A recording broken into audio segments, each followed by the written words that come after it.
ستر ایسی فضیلتیں جن میں صرف حسین شریک ہے، کوئی نبی مرسل نہیں ہے۔ اور میں بات بڑی تیزی سے کر کے گزر جاؤں اور آنا جانا تھوڑا توقف کیجئے گا۔ یہ پورا ایک اشرہ ہے کہ حسین انبیاء کا وارث کیسے ہے۔ ایک آنسو کے بدلے جنت، بس بات اختتام کو پہنچ رہی ہے، کچھ ہم سفر رہیے گا۔ ایک آنسو کے بدلے جنت، حسین سے اللہ نے سودا کیا ہے۔ کیا دے گا حسین کا؟ تو خریدار تو بن۔ میں ایک جملے میں پوری تاریخ بند کرنے لگا ہوں۔ کیا دے گا؟ تو خریدار تو بن۔ حسین کے پاس دینے کو سب کچھ ہے۔ ہاں، سلمان نبی نے بھی دنیا مانگی تھی۔ نبیوں میں سب سے کم مرتبہ ہے حضرت سلمان کا، دنیا مانگ لی۔ حسین کو نہ دنیا چاہیے نہ بیٹے چاہیے، حسین دے رہا ہے، نہ جنت چاہیے۔ چاہیے کیا؟ بس تو چاہیے، لے گا کیا؟ حسین نے جواب دیا، پروردگار جو کچھ حسین کا ہے وہ تیرے نام پہ ہے، بلکہ کیا بتاؤں، میرے بدن میں جب تک لہو کا آخری قطرہ ہے حسین تجھے نہ دے، مجھے حسین نہ کہنا۔ پھر اللہ نے بھی کہا اچھا آخری قطرہ مجھے نہ دے تو پھر حسین نہ کہنا، میں بھی اللہ ہوں، اب تیرے نام پہ کوئی پانی کا پہلا قطرہ دے، میں بھی جنت نہ دوں تو مجھے اللہ نہ کہنا۔ اللہ اکبر، اللہ اکبر۔ ایک ایک بات اختتام۔ حسین کا اسلام کی بہار ہے ماتم حسین کا، زینب کی ذوالفقار ہے ماتم حسین کا۔ دل میں بغض علی وہی رکھتا ہے، دل میں بغض علی وہی رکھتا ہے جس کو بھی ناگوار ہے ماتم حسین کا۔ یا اور ایک جملہ میں نے جو ابھی دوسری دفعہ غالباً ممبر پہ پڑھ رہا ہوں، جو میں نے کینٹ میں پڑھا تھا، وہاں پہ سارے آرمی والے تھے، تو انہوں نے کہا جی کھل کے پڑھیے گا۔ میں نے کہا چلے آپ سے تو ویسے ڈر لگتا ہے، کھل کے پڑھیں گے۔ تو آپ بھی یقیناً پڑھے لکھے ہیں۔ خدا کی قسم جب میرے یہ ذہن میں آیا، میں نے کہا تکبر کروں میں کہ میں حسین کو مانتا ہوں۔ یوں سینہ اٹھا کے چلا کرو، تکبر کیا کرو۔ تکبر بنتا ہے ہمارے حق میں حسین آیا ہے، ہاں تمہارا سر جھکانا بنتا ہے۔ اللہ کہتا ہے لا جملہ سمجھیے گا، لا یکلف اللہ نفسا الا وسعها۔ اس پہ مجھے داد دیجئے گا، میں نے خود کو کہا ہے واہ واہ۔ پروردگار کہتا ہے میں کسی سے جو امتحان لیتا ہوں اتنا لیتا ہوں جتنی اس میں طاقت ہو، طاقت سے بڑھ کے نہیں لیتا۔ کوئی تو سمجھے حسین کی طاقت۔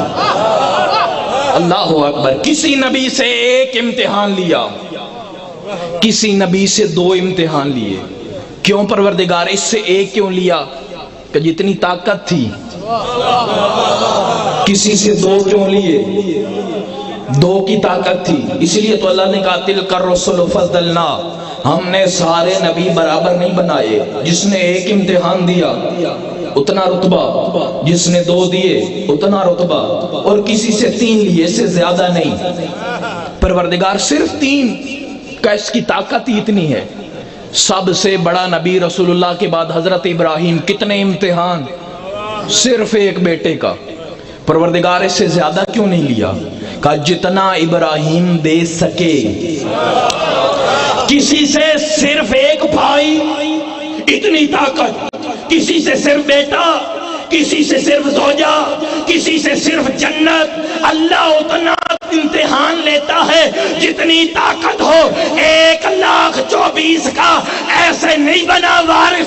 اللہ نے حسین سے ایک نہیں، دو نہیں، تین نہیں، جتنے امتحان نبیوں سے لیے تھے سارے اکیلے حسین سے لیے۔ اللہ حسین سے کیوں؟ کہ میں بتا رہا ہوں جتنی طاقت سارے نبیوں میں ہے اکیلے میرے حسین میں ہے۔ اللہ اکبر، اللہ اکبر، اللہ اکبر۔ جتنی طاقت سب نبیوں میں ہے اکیلے حسین ابن علی میں. کبھی تو سمجھو خون حسین کا ایک قطرہ ملے تو شفا. ہم وہ حدیثیں نہیں پڑھتے، وگرنہ آیت اللہ محمدی اشعری نے کوئی تقریباً کتنے ہزار صفحے لکھے جو حسین کو فضیلتیں ملی. ایک اٹھاؤں صرف ترجمہ پڑھتا رہوں تو کتنے دن گزر جائیں.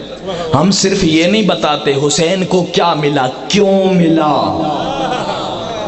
ہاں لوگ کہتے ہیں شیعہ خطیب ہیں، ذاکر ہیں، جاہل ہیں. پڑھتا ہے جی خاک لے آؤ کربلا کی شفا مل جائے گی. خاک بھی شفا دیتی ہے، خاک بھی شفا دیتی ہے. یہ تو شیعہ خطیبوں کے ایسے ڈرامے. خاک شفا دیتی ہے، اسی سے جب ہم پلٹ کے پوچھیں کرتا بھی آنکھیں دیتا ہے.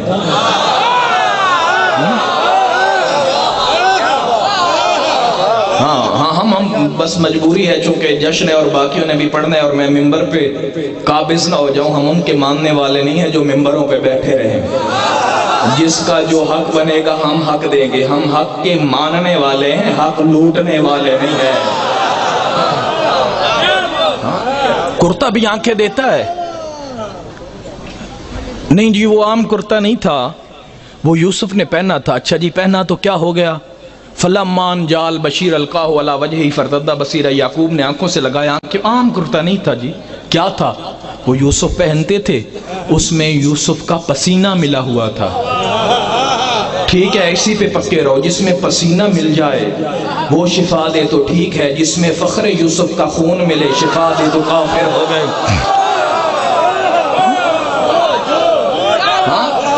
کیا کہنے آپ اس انداز میں بہترین سن رہے. ایک جملہ جو میں کنجوسی کر رہا تھا ممبر کی قسم، ماتم نہ کیا کرو. اب ماتم کرتے ہیں شیعہ.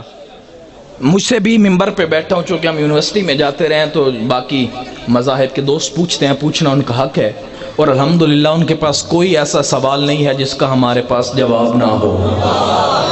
ماتم آپ اس لیے کرتے ہیں کہ شیعوں نے خود ہی مارا تھا، تھیوں نے خود مالا تھا، خود ماتم کرتے ہیں. ہاں اب گناہوں کی بخشش مانگتے ہیں جی. گناہ بخشواتے ہیں حسین کے قتل کا کیا کر کے؟ ماتم.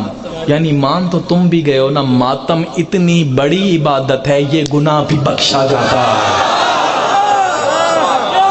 کیا کہنے کیا کہنے. اچھا پھر کنجوسی نہیں ہے تو ہم پوری بات کریں. شیعوں نے مارا تھا اب روتے ہیں. جناب شیعوں نے مارا تھا تو حضور نے چھڑایا کیوں نہیں تھا؟ جب شیعہ حسین کو مار رہے تھے پہلے تو کہتے ہیں شیعہ رسول کے دور میں تھے ہی نہیں.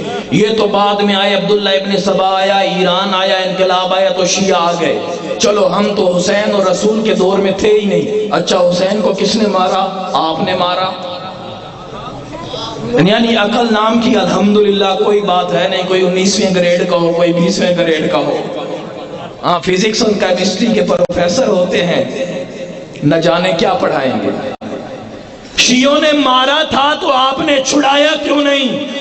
آؤ مل کے شیعہ سنی اجتماع میں اعلان کرتا ہوں، شیعہ بھی بیٹھو، سنی بھی بیٹھے، دیوبندی بھی بیٹھے، کوئی کسی کو کافر نہ کہے.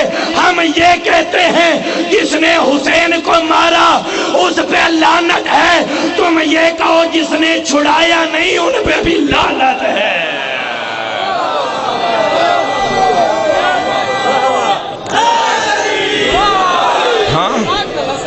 کاش ہمارے پاس وقت ہوتا ہم کتابوں سے بھی ثابت کر دے کس کس نے اور کہاں کہاں پہ ماتم کیا ہے. اور ایک جملہ اپنے عقیدت کا جو میں ہر جگہ پڑھتا ہوں اور کوشش ہوتی ہے یہ تو مخصوص جشن نہ ہو تو ہم نے اپنے اوپر یہ تہیہ کیا ہے جہاں جانا ہے جناب سیدہ کے فضائل پڑھنے ہیں. جو بھی مجلس ہو جو مخصوص جشن ہے ان کو چھوڑ کے ایک جملہ کہوں گا جو میں نے بہت پڑھا ہے اور پھر پڑھنا چاہتا ہوں. جو بھی سیدہ سے دشمنی کرے جانتے ہیں کتے سے بھی زیادہ نجس ہے. ہاں ویڈیو میری بن رہی ہے، جس کو شرم آئے سر جھکا لے. بعد میں شاہ صاحب FIR کے لیے پھر میرے ساتھ تو آئیں گے آپ. ہاں ایسے نہ ہو کہ آپ بھی چلے جائیں، کوئی مسئلہ نہیں ہے. ہم نے کسی ملا مولوی ذاکر کو منہ نہیں دکھانا، سیدہ کو دکھانا ہے. یوں سر اٹھا کے بات کریں گے، ہم اور کچھ نہیں کر سکے. جناب سیدہ نے توفیق دی تھی بولنے کی، کم از کم بول تو سکتے ہیں. ہاں زبانیں بدلیں گی، سامے بدلیں گے، کبھی لعنت کے حقدار نہیں بدلیں گے۔ جب رسول کے خیمے میں، آپ بولیے گا، رسول کے خیمے پہ ایک شخص نے نیزہ مارا، کیا بولے رسول؟ بولیے کیا بولے رسول؟ کون ہے جو اس کتے کی زبان روکے؟ ساری زندگی رسول کو پتھر لگے، صحابہ کہتے تھے یہ تو کتا ہے، نہیں نہیں انسان ہے۔ ساری زندگی رسول کے اوپر اوجریاں پھینکی گئیں، نہیں نہیں توجہ میری طرف رکھیے گا، جہاں جگہ جناب سیدہ قبول فرمائے۔ آخری جملہ، مسائل کا دن نہیں ہے، ہم فضائل کے لیے آخری جملے پہ اختتام کرنا چاہتے ہیں۔ رسول اللہ کو کسی نے پتھر مارا، صحابہ غصے میں آئے، کتا ہو گیا ہے رسول کو؟ کہا نہیں انسان ہے۔ کسی نے اوجری پھینکی، پھر صحابہ نے کہا کتا ہے، رسول نے کہا نہیں انسان ہے، غلطی ہو گئی۔ کسی نے لہو لہان کیا، صحابہ نے کہا کتا ہے، کہا نہیں غلطی ہو گئی انسان ہے۔ رسول سے جنگ لڑنے آئے، صحابہ نے کہا کتا ہے، کہا نہیں انسان ہے۔ لیکن آج کیا ہوا؟ جب عمر ابن عبدود نے صرف خیمے میں نیزہ مارا، نہ رسول کو پتھر لگا، نہ رسول زخمی ہوئے، نہ رسول لہو لہان ہوئے۔ اب صحابہ بولے یہ کون انسان تھا؟ اب رحمت للعالمین کے چہرے پہ جنبش آئی، انسان نہیں کتا۔ یا رسول اللہ کیوں نہ آپ زخمی ہوئے نہ لہو لہان ہوئے، پھر یہ کتا کیوں ہو گیا؟ کہا تم دیکھتے نہیں اس نے میرے خیمے پہ حملہ کیا، خیمہ میرا گھر ہے، خیمہ گھر ہے، اور آج سے یاد رکھو جو میرے گھر پہ حملہ کرے دو ٹانگوں پہ آئے، انسان نہیں کتا ہے۔